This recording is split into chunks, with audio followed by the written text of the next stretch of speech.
Today's Dallas Cowboys mailbag is made possible by our friends over at Manscaped. Head over to manscaped.com/chat, and when you use that link, you will save 20% and get free shipping on all of Manscaped's fantastic men's grooming products. So I'll put that link in the comments and in the description. Go check it out. You're not going to find a better men's grooming tool out there than the ones over at Manscaped. Super Chat to get things going here from Raymond Garcia. Would it be a good idea to use the non-exclusive tag on Dak? And now we can all see how much he's worth. Plus, if he goes, we get 2 first-round picks. That is a fine strategy if you are down to lose Dak Prescott, which I know some of you guys are.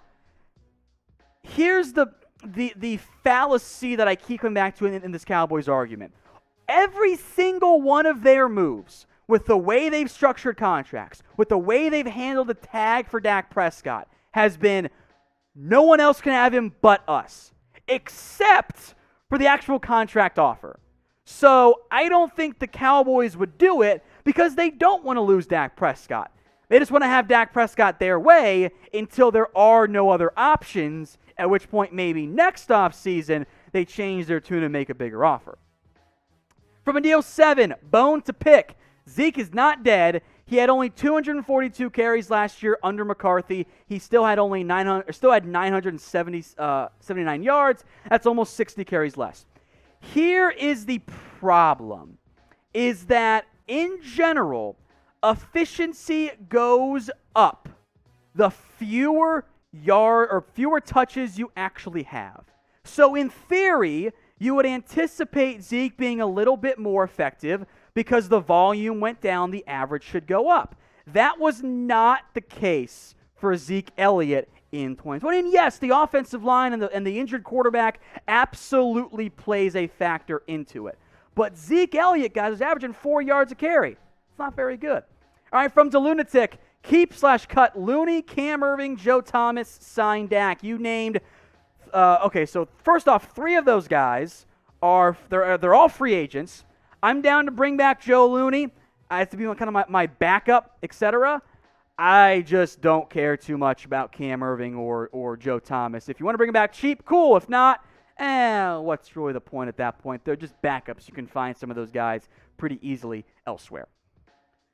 Now, if you want to, instead of keeping, how about cutting some hair down there? Head over to manscaped.com/chat. You can ask my wife. Nobody wants a lot of unkept hair. And you can also ask my boy Mitchell Renz's girl. She knows too. Manscaped.com/chat. 20% off and free shipping. Use the Lawnmower 3.0. It trims up your hair but doesn't cut you in the process. It's fantastic. It's safe. You can use it in the shower. You're not going to find a better men's grooming tool out there. And let's be honest, guys, you shouldn't be using the same hair removal that you use for your beard as you do for your junk. That's gross. Get a specially designed one just for downstairs. Manscaped.com/chat. 20% off and free shipping.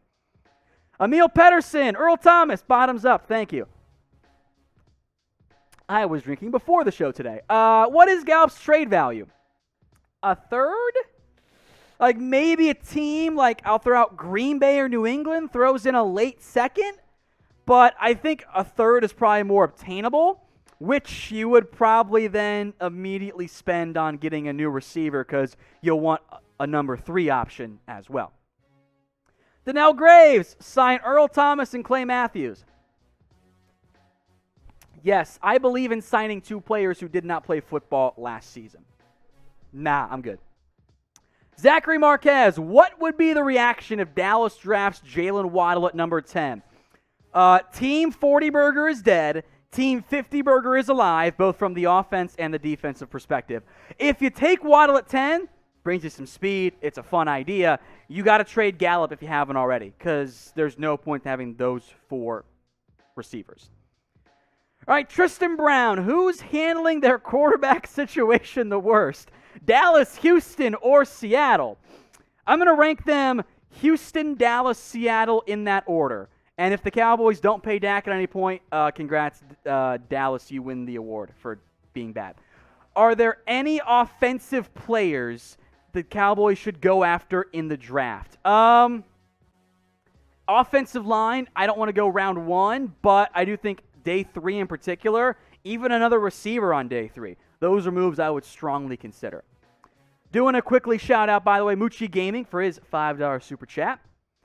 Moving on now to Jordan Thomas. Are the Cowboys interested in Lavonte Davd, or is he not a good fit like every good free agent ever? Shout out Jordan for getting the point about free agency.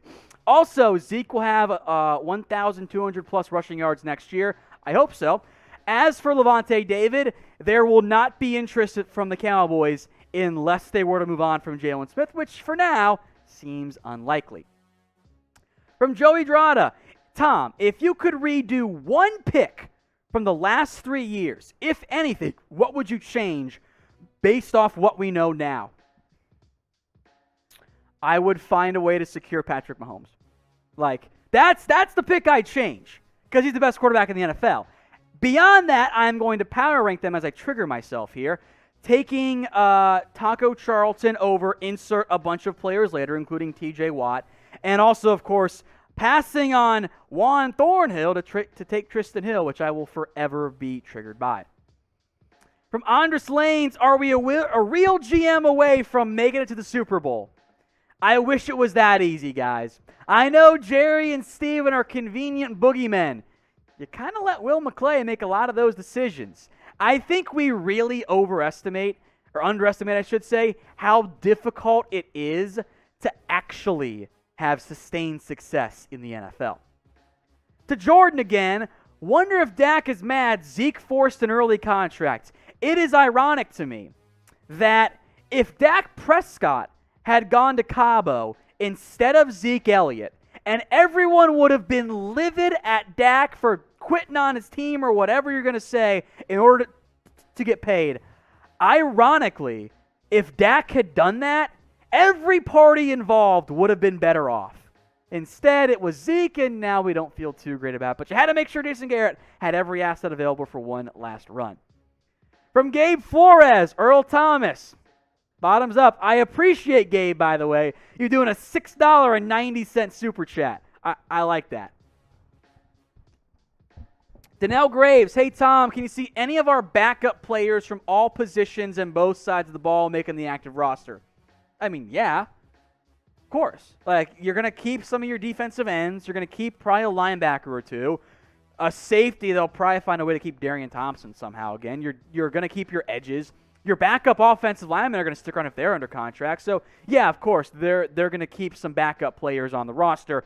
You're not going to overhaul an entire team in one off season. Alex Wilson says, Marcus Maye, ? I'm going to say, yes, I would like it, but the Jets have all the cap space, not that many good defensive players. They'll just pay Marcus Maye. Or worst case, I think they'll end up franchise tagging him instead. Speaking of Marcus Maye and free agency, who do you guys want to sign in free agency this year? I will say no wrong answers, but get your votes in and let me know what you guys think. From Mucci Gaming, what about going after Con Miller? I know you mean Vaughn, and I'll allow it. If he gets cut, yes, I have interest. I have said that for every free agent in ever, and the Cowboys never do it, so I'm not going to get my hopes up. From a deal 7, you can't put a cheap price on true leadership. Dak has it, and he's good. I am inclined to agree. Frankly, I wish there were more leaders on the Cowboys roster compared to some other players who I question if they're the best leaders out there, which is tough because leadership is not easy to find, as I think we've seen with Dak Prescott. All right, if you guys want to step in on everything going on around the Cowboys, if you want to be a part of these mailbags, then you have to subscribe. That is the only way to check out all of our videos, to get the notifications for when we go live, to be a part of these live mailbags. So if you haven't already, hit that big red button and subscribe. From Mr. Stegosaurus, besides receiver and quarterback, what position would you absolutely hate if they took? I'm going to answer in round 1. Running back, because that's a stupid idea. I don't want to go tight end or linebacker because I don't value those. And then I'd go point for producer Brett, guard, because, you don't need a guard. And honestly, I'd say safety at 10. If you trade down, it's fine. And also, what position they don't need, but you'd be happy with them taking? Receiver, actually, on day 3, because you don't need one now. but next year, you're going to be in the market probably. I do want to shout out Brandon Brown, by the way, for his $4 and change super chat. Thank you very much there, Brandon. Now on to Alan. I know you covered this, Tom, but how you feel about taking either Jonathan Hankins or Tadaro Slayton Jr. might be a dumb question. There are no dumb questions, at least today. I promise, producer Brett, I'd be nicer. Hankins, if you sign him, the current Raider, sure, probably got to be cheap. Slayton is the defensive tackle from Florida. If you want a run clogger on day 3, which I do, I'm on board. I think that makes some sense for the Cowboys, so keep that in mind in the end.